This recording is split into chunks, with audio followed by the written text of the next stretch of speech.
औज़ु बिल्लाहि मिनश्शैतानिर्रजीम बिस्मिल्लाहिर्रहमानिर्रहीम। अस्सलामु अलैकुम वरहमतुल्लाहि वबरकातुहू। Welcome back to my channel. This is Miss Sidra Azeem. उम्मीद करती हूँ आप सब खैरियत से होंगे।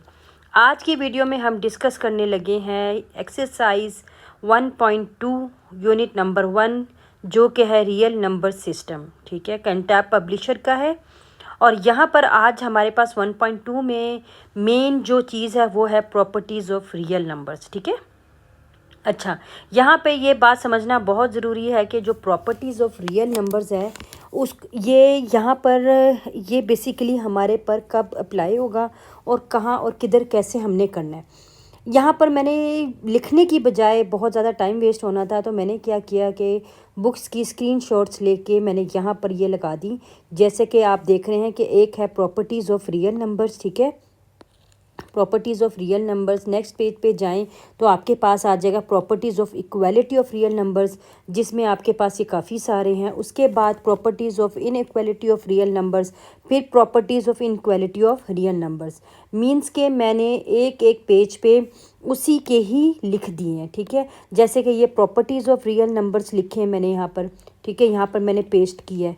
ठीक है, आगे पेज में आपको मिलेगा प्रॉपर्टीज़ ऑफ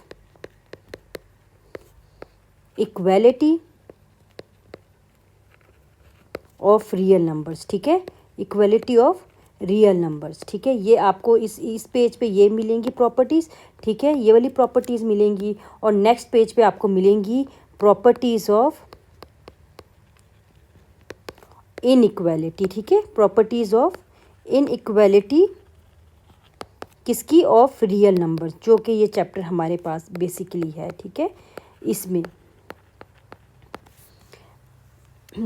और आपको मैंने पहले भी ये बात समझाई थी कि हमारे पास जो रियल नंबर्स एक्चुअली होते हैं, अगर हम उसको देखें, रियल नंबर्स जो हमारे पास इन मैथ्स में बेसिकली है, उसको हम रियल नंबर्स बेसिकली होते क्या हैं? रियल नंबर्स वो होते हैं जो मैयर होते हैं कंटिन्यूसली वन डायमेंशनल क्वांटिटी सच एच डिस्टेंस, आप ड्यूरेशंस कह लें, या आप उसको कोई भी मतलब आपके पास एग्जांपल आ जाए, जैसे फ्रैक्शंस की आ जाती है, रैशनल नंबर्स की आ जाती है। तो उसमें ये होता है कि रियल नंबर्स में जो है वो हमारे पास बहुत होते हैं, रैशनल भी होते हैं, इरैशनल भी होते हैं, जिसमें मैंने आपको 1.1 में समझाया था कि रैशनल नंबर कौन से होते हैं और इरैशनल नंबर।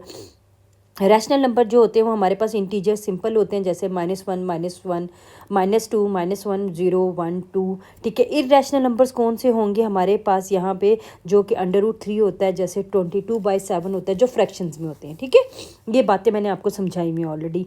तो चलिए हम देखते हैं कि ये प्रॉपर्टीज सिर्फ इसलिए लगाई हैं ताकि आपको समझने में ईजी हो और मुश्किल ना हो, कि जब आपके सामने मैं क्वेश्चन कर रही हूँ और आपको ये समझ ना आए। ठीक है, मैं ये चाहती थी कि मैं ऐसी कुछ यहाँ पर लगाऊं ताकि जो बच्चे हैं देखने में प्रॉब्लम ना हो, जिनके पास बुक्स ऑन द स्पॉट ना हो, तो उनको मसला ना हो। बस मेरी ये ख्वाहिश थी और कोशिश भी मेरी यही थी।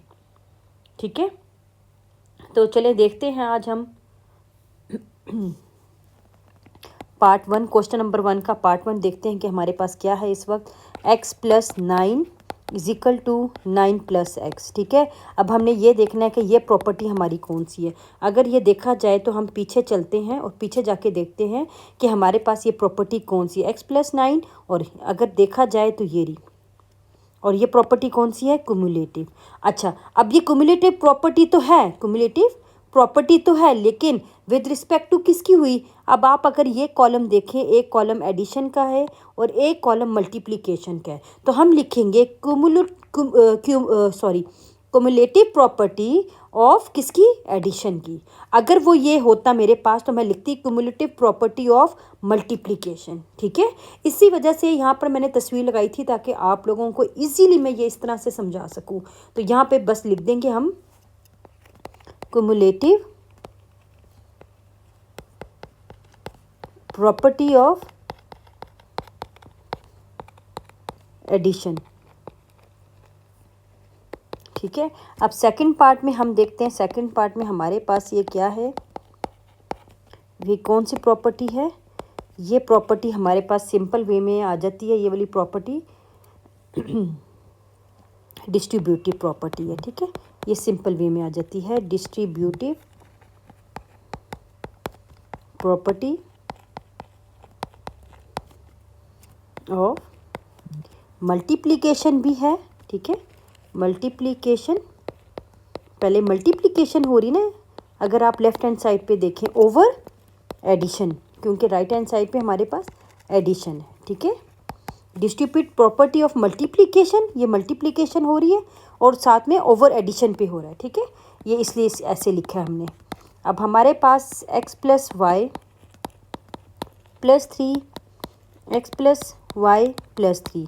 अब ये कंडीशन देखते हैं कि ये कंडीशन किस तरफ है, ये वाली कंडीशन हमारे पास कहाँ पे है। अगर देखें तो ये कंडीशन हमारे पास ये वाली है, एडिशन है ना, एसोसिएटिव प्रॉपर्टी और विद रिस्पेक्ट टू एडिशन, ठीक है। तो बस ये इसी वजह से ये पेस्ट किया मैंने। अब मुझे लगता है आप लोगों को समझ आ जाएगी होगी कि मैंने क्यों पेस्ट किया। Associative property with respect to किसकी, एडिशन, क्योंकि अगर देखा जाए तो इस वाले टर्म के अंदर हमारे पास जो अर्थमेटिक ऑपरेटर यूज़ हुआ है वो प्लस यूज़ हुआ है, तो इसी वजह से हमने एडिशन लिख लिया। आगे चलते हैं, 5y मल्टीप्लाई बाय 1। अब यहाँ पे ये कौन सा साइन हो रहा है, अगर देखा जाए तो मल्टीप्लिकेशन। अब हम इसको मल्टीप्लिकेशन में ढूंढेंगे। अब मल्टीप्लिकेशन में अगर ढूंढेंगे तो हमारे पास ये कौन सा होगा, अब हमने ये देखना है। यहाँ तक आइडेंटिटी इन्वर्स है, इसका मतलब आगे होगा। और आगे देखते हैं कहाँ पर है, रिफ्लेक्सिव आ गया, सिमेट्रिक, ट्रांजिटिव, अब ये मल्टीप्लिकेटिव, ठीक है। अब हमारे पास क्या था, 5 मल्टीप्लाई बाय AC और मल्टीप्लाई बाय BC, ठीक है, इज इक्वल टू CA और CB। तो हमारे पास ये आ गया multiplicative identity.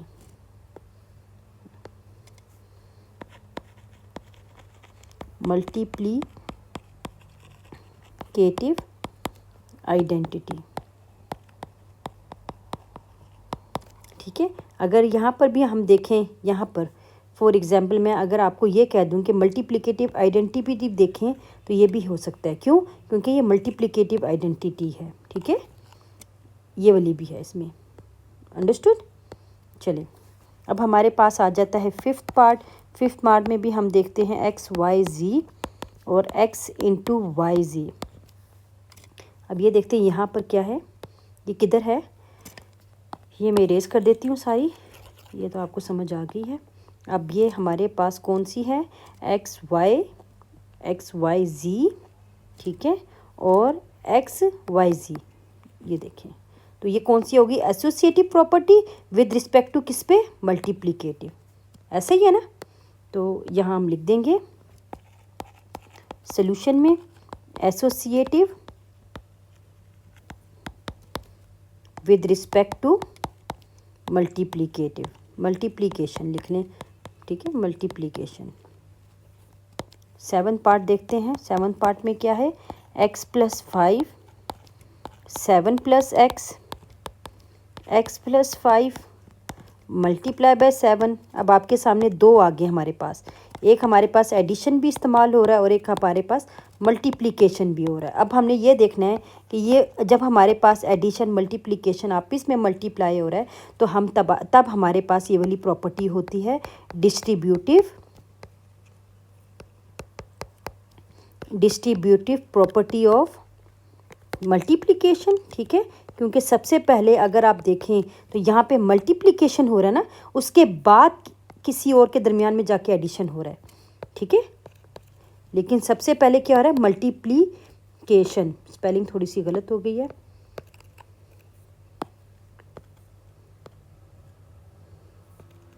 Multiplication over addition, ठीक है, ओवर एडिशन। चलिए तो अभी हमने 6 पार्ट किया था। अब हम करेंगे 7 पार्ट, जिसमें y plus 2 plus minus y minus 2 is equal to 0। अब अगर देखा जाए तो ये कौन सी है, अगर हम देखें तो ये हमारे पास कौन सी है,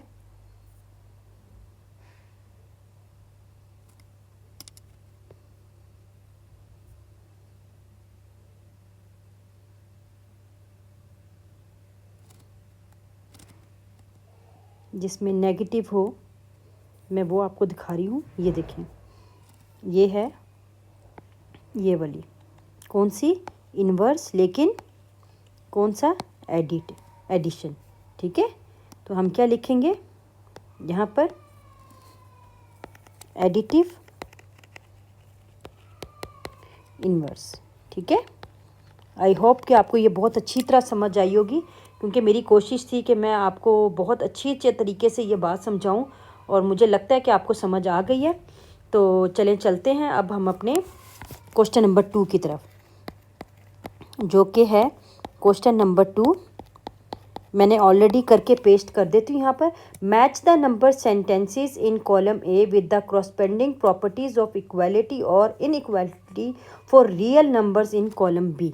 यहाँ पर मैं पेस्ट कर देती हूँ। ठीक है, ये ऑलरेडी मैंने किया है, क्योंकि ज़ाहिर है इसके कॉलम बनाना पड़ना था, तो जिसकी वजह से फिर मैंने सोचा कि क्यों ना इसको मैं सॉल्व करके ना इसको मैं पेस्ट कर दूँ, तो ज़्यादा बेस्ट है मेरे लिए, और स्टूडेंट्स के लिए भी ईजीली रहेगा समझने में भी। और चलें अब आप देखें, आपके पास match the number sentences in column A with the corresponding properties of equality और इनइक्वालिटी फॉर रियल नंबर्स। ठीक है, क्वालिटी और इनइक्वालिटी, इसका मतलब ये है कि आपके पास कौन सा इस्तेमाल होगा, ये वाली इनइक्वालिटी। ठीक है, प्रॉपर्टीज़ ऑफ इनइक्वालिटी और प्रॉपर्टीज़ ऑफ इक्वालिटी, ये वाला अब आपकी प्रॉपर्टीज़ यूज़ होनी है। ठीक है, अब इसमें से अब देखें आपके पास क्या है, प्लस भी है और लेस देन भी है। तो अगर ये देखें, तो अगर आप पीछे जाएं और हम देखें कि प्लस और लेस देन किस में आ रहा है, यहाँ पर नहीं है, यहाँ पर नहीं है। अब यहाँ पे प्लस और लेस देन ढूंढना है हमने। ठीक है, प्लस और लेस देन,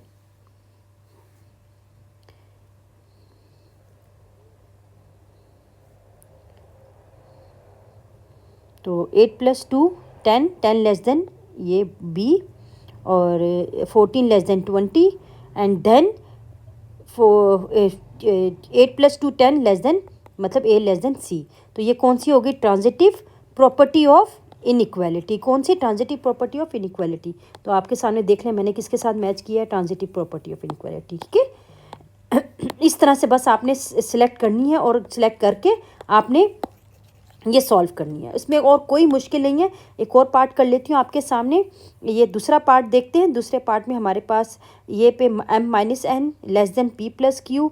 ठीक है, then m-n r less than p + q r। तो ये प्रॉपर्टी कौन सी, मल्टीप्लिकेशन प्रॉपर्टी ऑफ इनइक्वालिटी। अगर हम देखे जाएं मल्टीप्लिकेशन, ये देखें मल्टीप्लिकेशन प्रॉपर्टी ऑफ इनइक्वालिटी,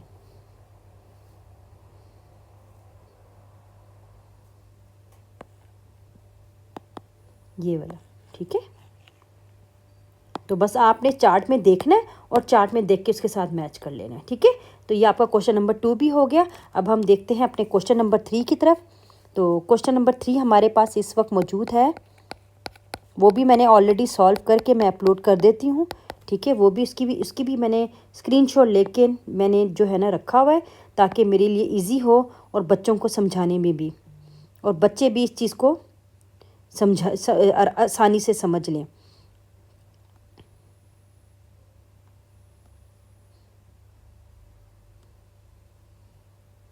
ठीक है, अब है fill in the blanks by stating the properties of real numbers. अब हमारे पास जो हमारे पास क्वेश्चन है, हमने उसको देख के हमने ये बताना है कि हमारे पास ये वाली जो है कौन सी प्रॉपर्टी है। ठीक है, अब आपके पास ये वाली प्रॉपर्टी इसके इक्वल आई है, तो ये वाली प्रॉपर्टी कौन सी होगी, डिस्ट्रीब्यूटिव। अब ये वाली प्रॉपर्टी इसके इक्वल है, तो तब क्यूमुलेटिव प्रॉपर्टी होगी।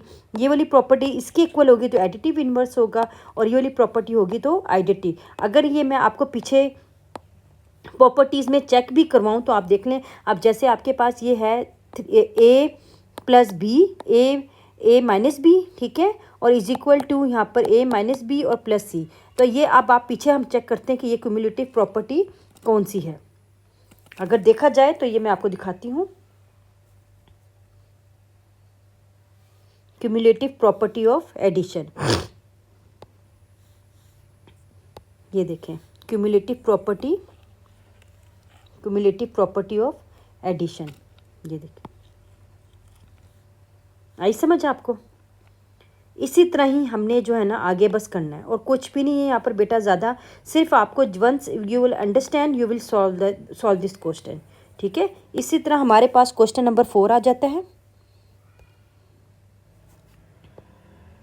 इसी तरह हमारे पास क्वेश्चन नंबर 4 आ जाता है, और वो भी सिंपल है, ठीक है। वो क्या है, वो भी मैं पेस्ट कर देती हूँ। क्वेश्चन नंबर 4 ये है हमारे पास, ठीक है। चलिए, क्वेश्चन नंबर 4 में the area of rectangle PQRS can be express as the sum of areas of the two smaller rectangles 6x plus 6 3. The fact that 6 into x plus 3 is equal to 6x plus 6 into 3.